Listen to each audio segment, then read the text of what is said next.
നമസ്കാരം. റാഫ്റ്റോക്ക് ഫുട്ബോളിലേക്ക് അവർക്കും സ്വാഗതം. ആദ്യ കളി മറന്നേക്കുക, പോരാളികളെ പോലെ ഒളിമ്പിക്സ് വിജയിച്ച് തിരികെ വരിക. ലിയോ മെസ്സിയുടെ സന്ദേശമാണ്. അർജന്റീന ഒളിമ്പിക്സിലെ ആദ്യ മത്സരത്തിൽ പരാജയപ്പെട്ടിരുന്നല്ലോ, മൊറോക്കോയോട് തോറ്റിരുന്നു. ആ കോൺട്രവേഴ്സിക്ക് ഉണ്ടായ മത്സരം. ഇന്നിപ്പോൾ രണ്ടാമത്തെ കളി ഇറാഖിനെതിരെ കളിക്കാൻ ഇറങ്ങുന്നതിന് മുമ്പ് മെസ്സിയുടെ മെസ്സേജ് എത്തി എന്ന് പറയുന്നത് ഹുലിൻ ആൽവേരസ് ആണ്. കോപ്പ അമേരിക്കയിൽ വിജയിയായിട്ടുള്ള ഹുലിൻ ആൽവേരസ്, വേൾഡ് കപ്പിൽ വിജയിയായ ഹുലിൻ ആൽവേരസ്, അദ്ദേഹത്തിന് ഇനി മിസ്സിംഗ് ആയിട്ടുള്ള എന്തെങ്കിലും കിരീടമുണ്ടെങ്കിൽ, എന്തെങ്കിലും നേട്ടമുണ്ടെങ്കിൽ അത് ഒളിമ്പിക്സ് ഗോൾഡ് മെഡലാണ്.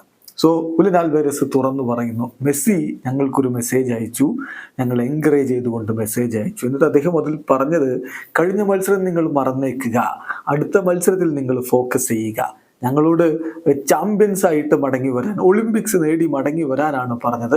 ബി വാരിയേഴ്സ് എന്ന് അദ്ദേഹം കൃത്യമായിട്ട് പറയുന്നു. പോരാളികളായിട്ട്, ജേതാക്കളായിട്ട് ഒളിമ്പിക്സും ഗോൾഡ് മെഡലും കൊണ്ട് മടങ്ങിയെത്താൻ മെസ്സി പറഞ്ഞിരിക്കുന്നു. അദ്ദേഹത്തിൻ്റെ മെസ്സേജ് ഞങ്ങൾ വളരെയധികം മോട്ടിവേറ്റ് ചെയ്തിരിക്കുകയാണ്. ഞങ്ങളെല്ലാവരെയും അദ്ദേഹം വളരെയധികം ഇൻസ്പയർ ചെയ്തിരിക്കുന്നു. വിജയിക്കാനുള്ള എല്ലാ എഫേർട്ടും ഞങ്ങൾ ഇടും എന്നാണ് ഇപ്പോൾ ഹുലിൻ ആൽവേരസ് പറയുന്നത്. എന്തായാലും ആദ്യ കളിയിലെ പരാജയത്തിൽ നിന്ന് തിരികെ വന്നുകൊണ്ട് അർജന്റീന കിരീടം ചൂടുന്നത് നമ്മൾ നേരത്തെയും കണ്ടു. 2022 വേൾഡ് കപ്പിൽ എന്താ സംഭവിച്ചത്, അതുപോലെ ഒന്ന് ഇത്തവണയും സംഭവിക്കുമോ? ആരാധകർ കാത്തിരിക്കുന്നു. വീഡിയോ അവസാനിക്കുന്നു. ഫുട്ബോൾ ലോകത്ത് കൂടുതൽ വിശേഷങ്ങളുമായി റാഫ്റ്റോക്സ് എത്താം.